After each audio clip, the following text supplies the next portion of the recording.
Mieux connaître le secteur de l'enseignement supérieur par le grand public, cela passe par une coopération étroite avec la presse. Le premier responsable du département était hier à la face aux journalistes pour le lancement de l'initiative. La mosaïque culturelle du Mali en marche. La structure se consolide avec un nouvel atelier de tissage pour femmes, un élément du patrimoine national qu'est allé voir le ministre de l'Artisanat et du Tourisme dans le village de Sceaux à Koulikoro. Cadeau de fin d'année de Nouvel An aux fans de Salif Keita, le crooner sort un nouvel album le 25 décembre prochain. Quelques privilégiés ont eu droit aux explications du musicien sur le contenu de cette œuvre. C'était hier à son quartier général au Mofou. On fera le point avec Moussa Tidiani Kanté. Mesdames et messieurs, bonsoir, bienvenue. L'Union européenne va accorder une aide supplémentaire de quelques 13 milliards de francs CFA au Mali, une aide humanitaire destinée aux populations déplacées au Mali et réfugiées dans les pays voisins. L'annonce était faite hier au cours d'un point de presse par la commissaire européenne chargée de la coopération internationale, de l'aide humanitaire et de la réaction aux crises. Et Kristalina Georgieva, qui bouclait ainsi hier une visite de travail à Bamako, Moïse Traoré nous fait le point. L'Union européenne va accorder au Mali une aide humanitaire supplémentaire d'environ 13 milliards. La commissaire européenne aux crises en fait l'annonce au cours de la conférence de presse qui boucle sa visite à Bamako. En présence de deux membres du gouvernement, c'est Bertrand Souré, chargé d'affaires à la délégation de l'Union européenne au Mali, qui traduit les propos de la Bulgare. La partenaire européenne remarque que le conflit a aggravé la crise alimentaire et exposé 560 000 enfants maliens à la malnutrition aiguë. À travers les agences de l'ONU et des ONG, les fonds vont être utilisés pour fournir des abris, des denrées alimentaires, des installations sanitaires et des soins de santé, pour ne citer que ces commodités. La situation est préoccupante. Plus de 400 000 personnes ont quitté leur foyer, une moitié déplacée dans le pays et l'autre réfugiée dans des camps établis dans les pays voisins. Les militaires disent que c'est très facile et très rapide de commencer une guerre, mais par contre très très compliqué de la terminer. Donc je crois qu'on doit rester très prudent dans ce domaine. La commissaire européenne est passée par le Burkina Faso où plus de 36 000 réfugiés sont répartis entre 7 sites officiels. Enfin, la commissaire européenne a précisé que les fonds supplémentaires, une fois approuvés, porteront à plus de 60 milliards l'aide humanitaire apportée au Mali en 2012. Consolidation de la chaîne culturelle du Mali en deuxième région vient de voir le jour. L'atelier de tissage des femmes, cela se passe dans le village de Sceaux, une localité qui abrite également un autre site du patrimoine culturel national. Des réalisations visitées hier par le ministre de l'Artisanat et du Tourisme dans le cadre de la 6e édition du festival d'Aoulaba qu'abrite Koulikoro, correspondance de Seydou Traoré. Pour la 6e édition du festival d'Aoulaba, le ministre de l'Artisanat et du Tourisme, accompagné par les festivaliers, s'est rendu dans l'atelier de tissage des femmes des Champs, une localité située à quelques encablures de Koulikoro. À cette étape, le ministre Ousmane Aguirissa a été éclairé par le travail des femmes artisanes des Champs et leur partenariat avec l'association Route du Sud, initiatrice du festival. À ce niveau, le visiteur du jour a réaffirmé l'accompagnement des autorités dans la formation et la multiplication de ce genre d'initiatives. Vu la crise que traverse aujourd'hui notre pays, le travail, les projets deviennent de plus en plus lents. Mais je pense que le festival d'Aoulaba, à travers ses différentes initiatives, est à soutenir parce que nous sommes au cœur de la transformation locale du coton produit au Mali. Au site, sous la forme d'un chameau accroupi en pierre, le ministre de l'Artisanat et du Tourisme s'est rendu compte de toute la valeur de ce monument classé patrimoine national. Ce site de culte et religieux, avec son histoire, est exposé de nos jours à une érosion et un manque d'entretien pour faute de moyens. Le ministre a pris bonne note et a assuré les populations des Champs que les dispositions seront prises pour entretenir le monument. Nous avons vu des femmes très engagées, très enthousiastes, certainement avec peu de moyens, mais je crois que l'expérience qui est entamée ici à Chaux peut aller très loin.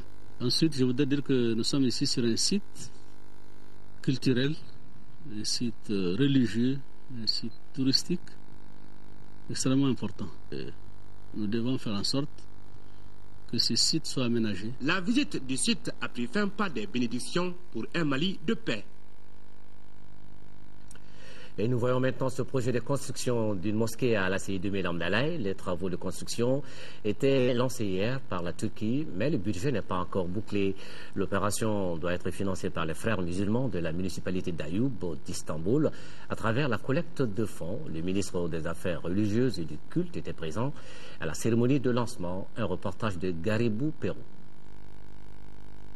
Sur une superficie de 500 mètres carrés et avec 35 mètres de hauteur, cette mosquée qui sortira des terres dans 24 mois a une capacité d'accueil de 800 fidèles. Elle sera construite à 2 niveaux. Cette architecture religieuse turque accentuera davantage les valeurs chères à l'islam, surtout en cette période où notre pays traverse des difficultés, selon Dr Yacouba Traoré, ministre des Affaires religieuses et du culte. Le budget officiel de la construction de cette mosquée n'est pas encore arrêté, mais ce coup d'épée symbolique du ministre des Affaires religieuses et du culte va sans doute accélérer, selon les responsables turcs, le décaissement. Quant à l'entreprise chargée de la construction de cette mosquée, elle a déjà démontré son expertise sur 400 architectures semblables à celle-ci. Un orphelinat a ouvert ses portes hier à Dialakoroba. Il s'appelle Falato Djigiasso et sa réalisation est la somme des efforts conjugués de 3 associations françaises et maliennes. Bâti sur une superficie de 3 hectares, l'orphelinat Falato Djigiasso de Dialakoroba comporte un centre de santé, une pharmacie, des espaces pour la pisciculture, mais également pour le maraîchage. Coût de l'opération 260 millions de francs CFA. Rachel Tessougué est allée voir pour l'actualité. Le patrimoine de la commune rurale de Dialakoroba s'enrichit à travers ce magnifique immeuble d'une architecture impressionnante. L'orphelinat Falato Djigiasso, d'un coût total de 260 millions de francs CFA, est bâti sur une superficie de 3 hectares, comprenant entre autres une infirmerie, une pharmacie, des dortoirs, les bureaux du personnel, une salle informatique, des salles d'études, des magasins, des endroits aménagés pour la pisciculture et le maraîchage. Nous sommes devant une infrastructure exceptionnelle qui a pu être réalisée grâce à la solidarité et à l'amitié. Non seulement les enfants seront hébergés, mais également ils seront formés dans les activités agricoles et piscicoles. Qui peut être une école de formation et d'apprentissage pour ces jeunes qui veulent s'investir, s'ils veulent faire de la pisciculture ou s'ils veulent faire de l'agriculture. Pourquoi pas de l'élevage? Le gouvernement félicite les acteurs de ce projet, car leurs efforts contribuent au renforcement de la protection de la petite enfance. L'événement me réjouit tout particulièrement, d'autant plus qu'il s'agit de l'inauguration d'un lieu plein de vie, consacré à la solidarité, à l'éducation et au développement durable. L'association 83e Avenue basée en France, l'association humanitaire CEMAF et l'association malienne de solidarité et de coopération internationale pour le développement s'engagent à rester aux côtés des membres de l'orphelinat, sachant bien que d'autres travaux vont suivre. La politique de la France au Sahel, le cas du Mali, c'était le sujet d'un déjeuner de presse organisé par l'AMSUNEM. Selon les initiateurs, il s'agissait là de mieux informer l'opinion nationale, mais également internationale, sur la coopération entre le Mali et la France, notamment dans la recherche de solutions pour libérer la région du Nord occupée par des groupes armés. C'est un reportage de Agali Aguissa. Partager certaines préoccupations de l'air avec les journalistes et d'autres invités. C'est l'objectif que se sont fixés les organisateurs de cette conférence de presse, à savoir les membres de l'AMSUNEM. Il s'agissait précisément de débattre d'un thème d'actualité, à savoir la politique de la France au Sahel, le cas du Mali. Que se passe-t-il à Ouagadougou? Médiation, négociation ou dialogue? Est-il possible que le Mali soit à la même table que les indépendantistes et islamistes autoproclamés qui n'ont de légitimité que parce qu'ils ont pris des armes contre lui? Des questionnements qui ont amené les principaux conférenciers du jour. L'ambassadeur de la France au Mali a abordé le sujet dans toutes ses dimensions. Nous avons dénoncé les crimes de guerre. Nous avons déjà soutenu devant les instances internationales l'idée que ces crimes devaient être poursuivis. Il faut absolument renoncer officiellement à l'indépendance et à l'autodétermination. Des propos loin de combler les attentes des journalistes. car ils ont réagi à travers des questions axées sur la contribution de la France aux demandes en cours en vue de la libération des régions du nord du Mali. Des préoccupations justes, dira le diplomate, avant d'ajouter que la question demande une préparation minutieuse. Celui qui doit être en première ligne, c'est l'armée malienne. Il faut d'abord que l'armée malienne soit reconstruite et bien sûr, à ce moment-là, on pourra effectivement repasser à l'offensive. Des messages ont été exprimés sur des banderoles lors de cette conférence avec la presse. Ça et là, des textes exprimant la position de cette association face à la situation que vit notre pays. Le diplomate a visité les locaux du siège de l'AMSINEM avant de prendre congé des organisateurs de la conférence. Les organisations de la société civile du Mali sollicitent les autorités de la transition pour le report des concertations nationales initialement prévues les 11, 12 et 13 décembre. Elles l'ont fait savoir ce soir dans une déclaration dont nous vous proposons ici un extrait lu par Bourema Alaï Touré, président du Conseil national de la société civile du Mali. La société civile malienne, suite à sa rencontre de concertation des 24 et 25 novembre 2012, a entrepris depuis quelques jours des démarches auprès des autorités de la transition en vue du report de la tenue des concertations nationales prévues les 11, 12 et 13 décembre 2012 pour une date ultérieure qui sera fixée de commun accord et après des consultations très poussées avec toutes les parties prenantes de la société civile. Au regard des constats et informations issus de ces différentes rencontres, et après une analyse minutieuse de la situation que traverse notre pays depuis le 22 mars 2012, la société civile malienne estime que les conditions optimales ne sont pas encore réunies pour la tenue des dites concertations nationales inclusives, participatives, constructives et apaisées. C'est pourquoi le Conseil national de la société civile, le Forum des organisations de la société civile, la coordination des associations ONG féminines et le réseau des communicateurs traditionnels pour le développement ont décidé ensemble de solliciter les autorités nationales pour le report des présentes concertations.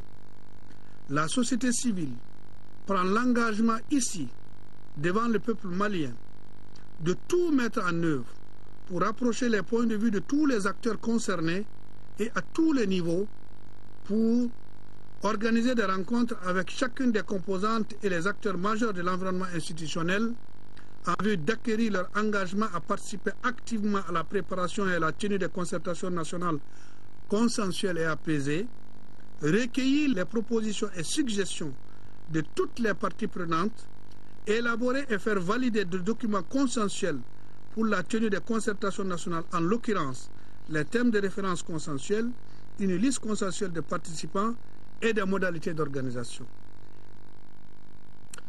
Bourema Alaï Touré, président du Conseil national de la société civile, assure l'intégralité de cette déclaration en bambana, mais également en français. Après cette édition, volonté affichée du ministre de l'Enseignement supérieur et de la Recherche scientifique de mieux faire connaître son département, la mise en œuvre de l'initiative passe forcément par l'instauration d'une étroite collaboration avec la presse. Voilà pourquoi il pose déjà les premiers jalons avec cette journée d'information avec les hommes de médias, un événement qui s'est déroulé hier samedi et qui était suivi par notre reporter Lamine Tchekoura Koulibaly. La réforme LMD, licence, master, doctorat et ses implications, le projet d'appui au développement de l'enseignement supérieur, les grands chantiers de l'État pour accroître les capacités d'accueil des étudiants sont les thèmes qui ont été exposés aux hommes des médias au cours de cette journée d'information sur l'enseignement supérieur, un sous-secteur de notre système éducatif qui traverse une crise multiforme depuis quelques décennies maintenant. De quelques milliers d'étudiants il y a 15 ans, l'effectif aujourd'hui a dépassé les 100 000 étudiants, encadrés seulement par environ 1200 enseignants. On comprendra aisément qu'aujourd'hui les défis majeurs qui se posent à nous ont pour nom une très faible capacité d'accueil et d'encadrement. C'est justement pour résoudre ce déséquilibre, améliorer la qualité des apprentissages et être en phase avec l'évolution mondiale que le gouvernement a initié la réforme de l'enseignement supérieur. Au cours de cette journée d'information, il a donc été expliqué aux journalistes la nouvelle vision de l'enseignement supérieur au Mali. Vision qui introduit un nouveau mode de gouvernance dans lequel une large autonomie est accordée aux écoles et universités. Le métier d'enseigner et celui d'informer sont tellement si proches qu'il faille travailler à consolider leur rôle dans la société contemporaine où le poids des questions a de loin réduit le choix des réponses pertinentes. En effet, nous avons choisi, nous, d'informer, de former, d'éduquer et sensibiliser, de réveiller les consciences et donc de contribuer au changement positif et constant auquel toute société aspire légitimement. Ces sacerdoces, comme celui de former à travers la transmission du savoir et de la connaissance, ont pour fondamentaux, d'une part, la liberté d'expression et d'autre part, le droit à l'éducation et à la formation.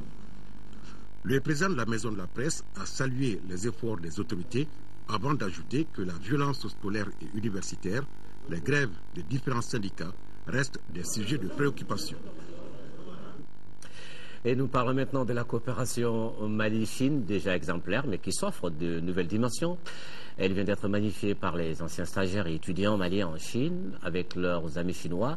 Ils se sont retrouvés hier ici à Bamako, des retrouvailles pour mieux consolider les relations, mais était également au rendez-vous l'ambassadeur de Chine au Mali. C'est un reportage de Adama Kodjo.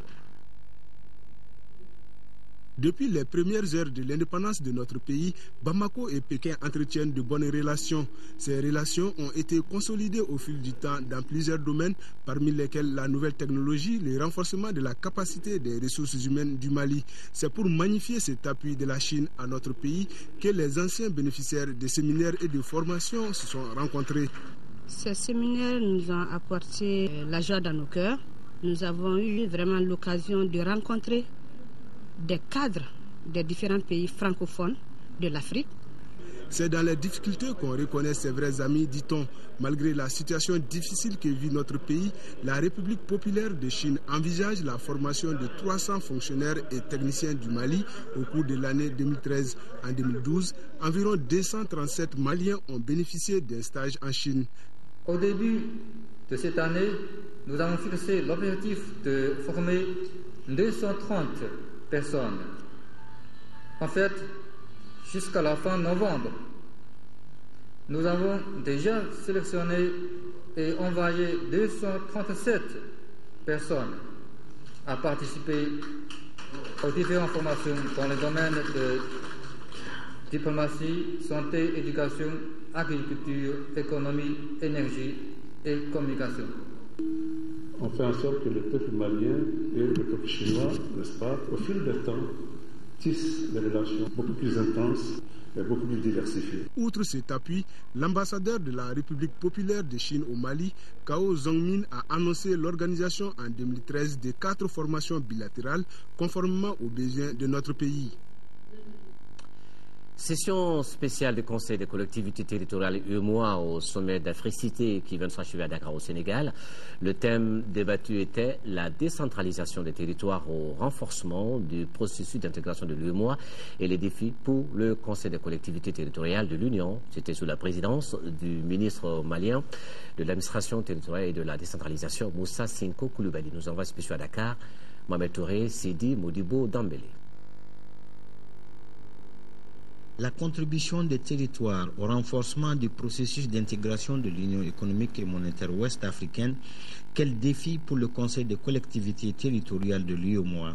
C'est le thème de la conférence des collectivités territoriales de l'espace UEMOA. Pour l'institution, les collectivités sont des acteurs incontournables dans le processus de consolidation de l'intégration. La Commission s'attellera à accompagner les collectivités territoriales de l'espace UEMOA dans la formulation et la mise en œuvre de mécanismes de bonne gouvernance qui contribueront à améliorer les conditions de vie de nos populations et à relever les défis pour la recherche des solutions locales.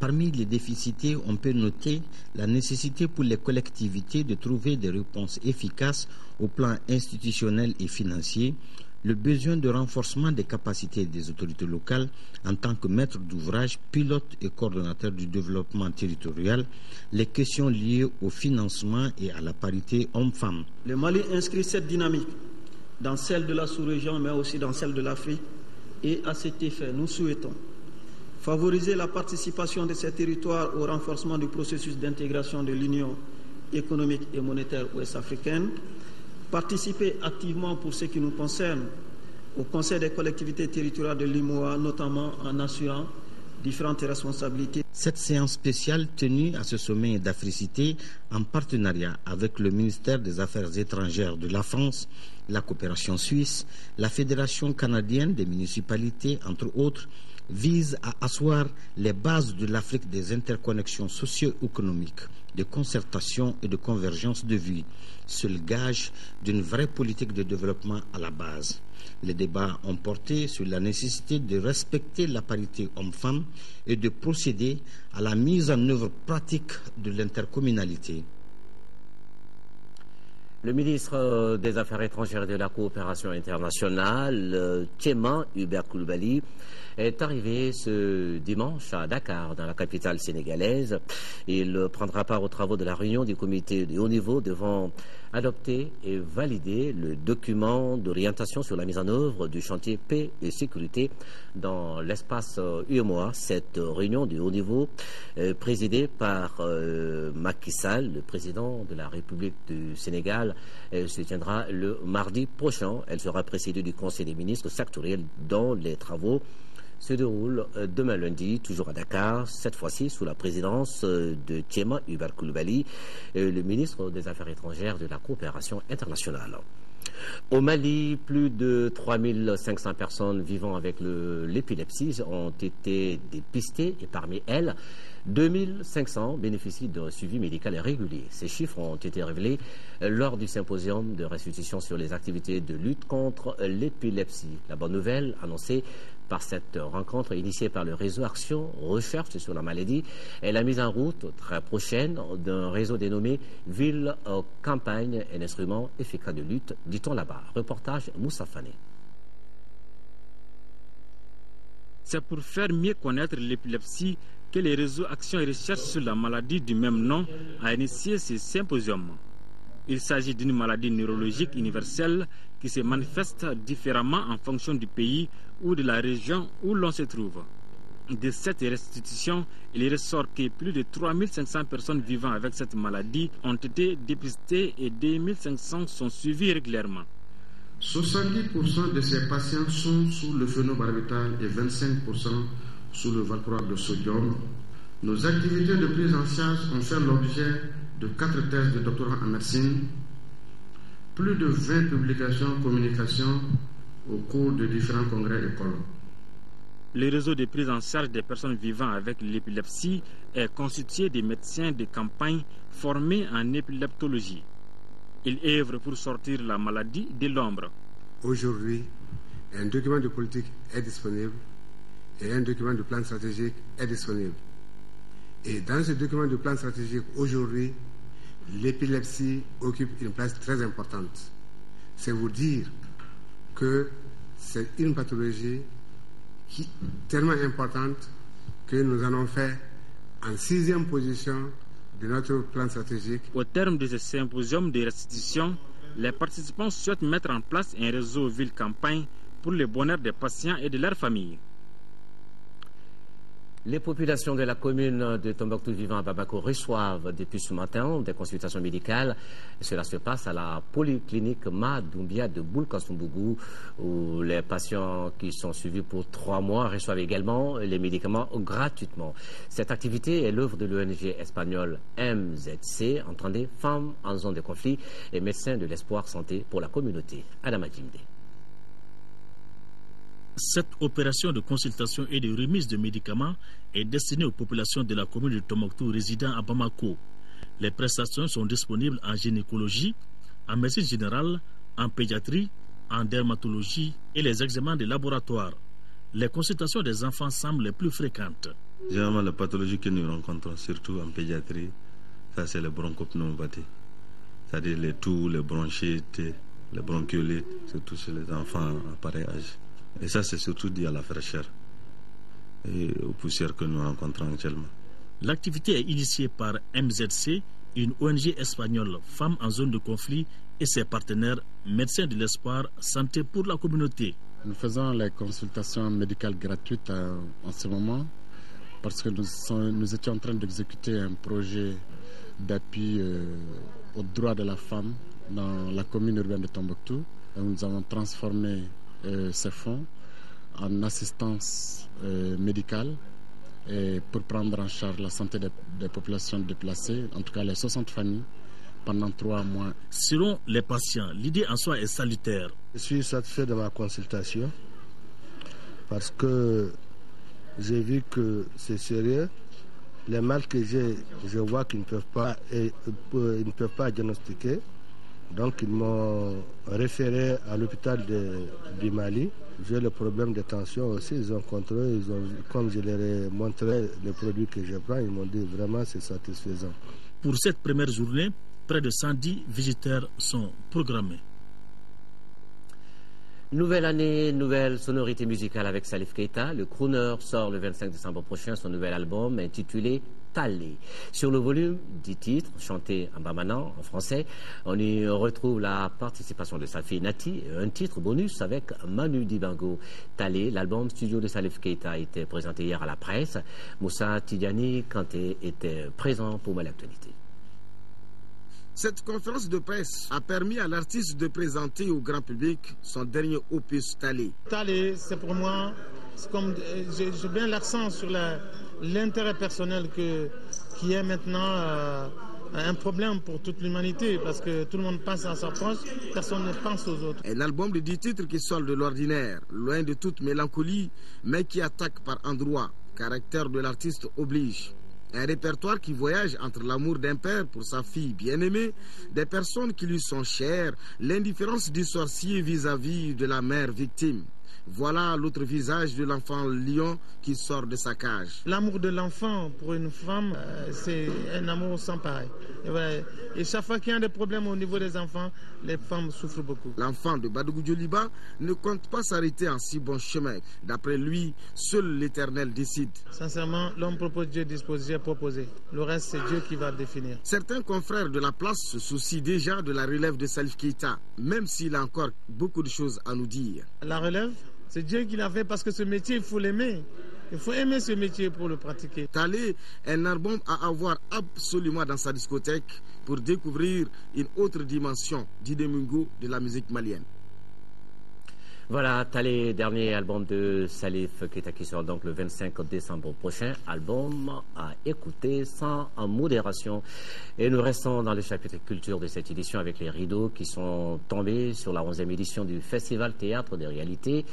Initié par l'association culturelle Acte 7, le Festival Théâtre des Réalités a permis aux populations de Sikasso d'apprécier la riche culture de notre pays à travers les représentations théâtrales, danse contemporaine, musique, projection de films et conférences, débats sur les grandes questions de l'heure. Ortiem Sikasso, correspondance de Daouda Tekité. Pour cette 11e édition du Festival des Théâtres des Réalités, initié par l'association culturelle Acte 7, ils étaient plus de 500 artistes du Mali, du Burkina Faso et du Kenya à évoluer sur scène à travers théâtre, musique, danse et autres conférences, débats et projections de films. Placée cette année sous le thème de la résistance, la manifestation a permis à la population du Kénédougou d'apprécier durant une semaine la diversité de notre culture et de notre tradition. Nous avions tous les jours au conseil régional pour les conférences à peu près 100 élèves des différents établissements de Sikasso. On n'a pas compté moins de 600 à 500 personnes tous les soirs ici. Donc sur cet aspect-là, je peux dire que le public a été largement servi et que la ville de Sikasso est en train, comme toute la région d'ailleurs, de s'approprier de ce festival-là. Cet événement culturel qui participe de l'intégration, mais surtout au brassage entre la jeunesse du Nord et du Sud, mérite toute l'attention des plus hautes autorités. Ce festival de réalité est un forum qui nous permet d'échanger, de voir ce qui est bien et de ce qui est mauvais. Les artistes musiciens du groupe Benso, Petit Goro et Suleiman Traoré Neba Solo, par leur présence, ont donné un cachet particulier à la cérémonie de clôture de la 11e édition du Festival du théâtre de réalité à Sikasso. Direction la bibliothèque avec Kalan Kanou, qui est le nom de l'opération lecture dans les écoles de la commune de Kati. En cette fin d'année, le directeur de Kalan Kanou a organisé un café littéraire à la mairie de Kati. Ce café avait pour but d'expliquer aux parents d'élèves l'impact de l'initiative Kalan Kanou en milieu scolaire. Un reportage de Mamourou Sidibé. Le café littéraire organisé par les initiateurs de Kalan Kanou a été un espace de mise en relation des écrivains et des parents d'élèves de Kati. Kalan Kanou, depuis sa mise en œuvre, s'emploie pour donner aux jeunes écoliers le goût de la lecture. J'ai ma méthodologie. C'est quoi? Je prends un livre de l'auteur. Ce sont les enfants qui exposent le livre. L'écrivain est là seulement pour contribuer et apprécier le travail des élèves. Et la deuxième phase, nous allons essayer de recenser, de sélectionner les élèves des talents cachés, donc qui vont se retrouver dans un camp pendant les vacances sur plusieurs thématiques. Ça, c'est destiné à la jeunesse africaine, pas malienne, africaine, pour une renaissance de l'Afrique. Parce que l'Afrique doit sortir du néocolonialisme. Kalan Kanou permet également aux jeunes apprenants de lire et de comprendre la réalité de notre histoire et de notre environnement politique. C'est pourquoi Dumbi Fakoli, l'auteur de plusieurs œuvres, était l'invité de ces cafés littéraires. La façon dont nous travaillons, c'est d'impliquer les jeunes à la lecture des textes que nous commentons. Le travail que Kalan Kanou a fait doit être encouragé et doit être multiplié. Même s'il y a d'autres Kalan Kanou qui peuvent se créer à travers le Mali, mais ce serait formidable. Kalan Kanou a connu un démarrage difficile, mais de nos jours, l'initiative est sollicitée par la plupart des écoles de la commune de Kati. Et nous ouvrons maintenant une fenêtre sur le monde du foot qui accueille désormais la technologie en son sein. La question est restée longtemps au cœur des débats et finalement, après des années de polémique, la FIFA décide. Elle fera appel à la technologie qui viendra épauler les compétences humaines pour trancher les litiges. Le ballon a-t-il ou non franchi la ligne? Une décision parfois difficile à prendre pour l'arbitre. Même s'il est en désaccord avec des millions de téléspectateurs, c'est de cette décision que dépend le destin d'une équipe. Après des années de polémique, la FIFA a décidé de faire appel à la technologie pour trancher. Il aura fallu attendre un but injustement refusé à l'Angleterre lors de la Coupe du Monde 2010. Lorsque le ballon a franchi la ligne, nous devons nous assurer qu'au moins l'arbitre puisse en être informé. Et c'est pour cela que ce système sera utilisé et pour rien d'autre. Deux technologies ont en fait été retenues. Le système allemand GoalRef permet de déterminer s'il y a but grâce à 3 capteurs dans le ballon et 10 antennes sur le montant des cages, des antennes qui créent un champ magnétique, une sorte de rideau invisible. Quand le ballon franchit ce rideau, le but est signalé à l'arbitre par l'intermédiaire d'un bracelet vibrant qu'il porte au poignet. Avec la technologie Hawkeye, cette caméra haute définition calcule la trajectoire du ballon dans ou en dehors du but. Lorsque le système conclut que la balle a franchi la ligne, une alerte est envoyée par un dispositif semblable au premier. Ces deux systèmes semblent satisfaire les arbitres. Les premières remarques que nous avons reçues pour l'instant, c'est qu'ils sont très contents de cette technologie parce qu'ils peuvent maintenant se concentrer sur le jeu et savoir si le ballon a franchi la ligne ou non. Ces deux systèmes sont utilisés pour la première fois lors de la Coupe du Monde des clubs qui se déroule en ce moment au Japon. Fin mars, la FIFA choisira celui qu'elle utilisera dans d'autres compétitions, notamment pour la prochaine Coupe du Monde.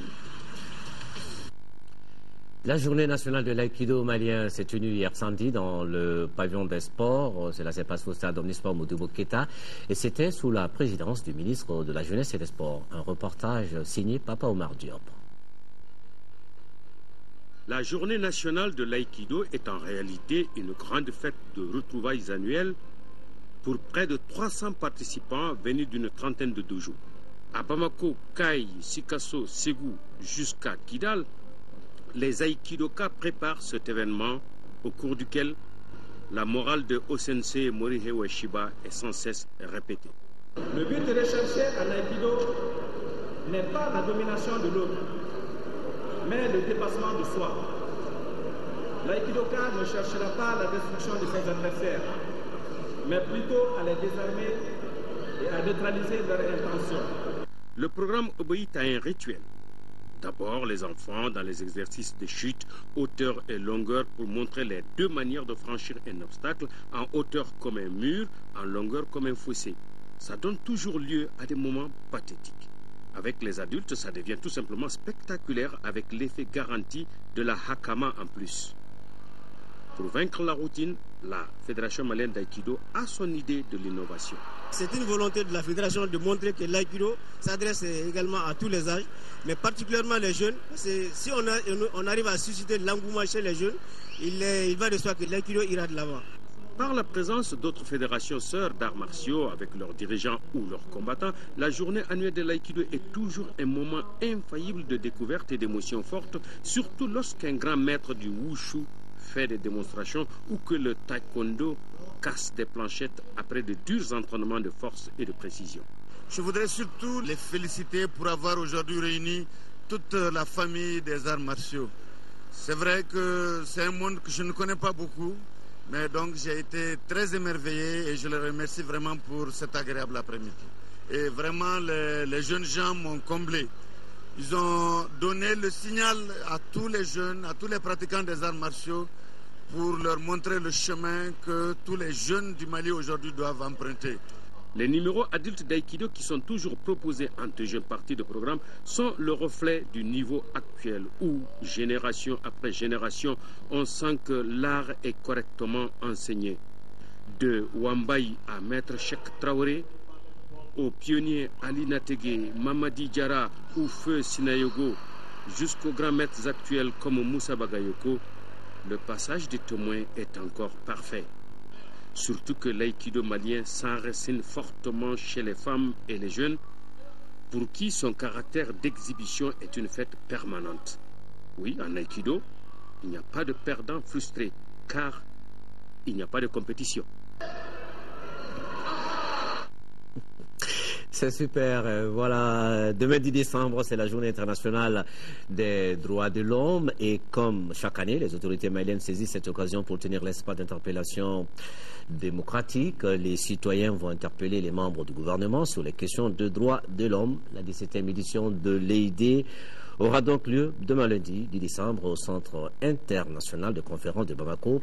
Ce sera à partir de 8h30. À suivre dans notre programme ce soir, donc tout à l'heure après ce journal, l'émission Ensemble pour un Mali indivisible qui reçoit aujourd'hui dans son 23e numéro Zaidan Ag Sidalamine, il est le porte-parole du Pacte national et de la Flamme de la paix, Amadou Sankaré et toute son équipe. Et vous donne rendez-vous tout à l'heure donc après cette édition. Merci d'avoir suivi ce journal qui s'achève. Comme tous les jours, nos pensées vont à nos frères et sœurs vivant dans les zones sous occupation au nord du pays. Ne vous oublions pas, vos rendez-vous avec l'info sur notre chaîne. Demain lundi, en raison donc de la retransmission en direct de l'EID, il n'y aura pas de 10h et vous allez donc retrouver Ndé Sissoko pour l'édition de la mi-journée à 18h20.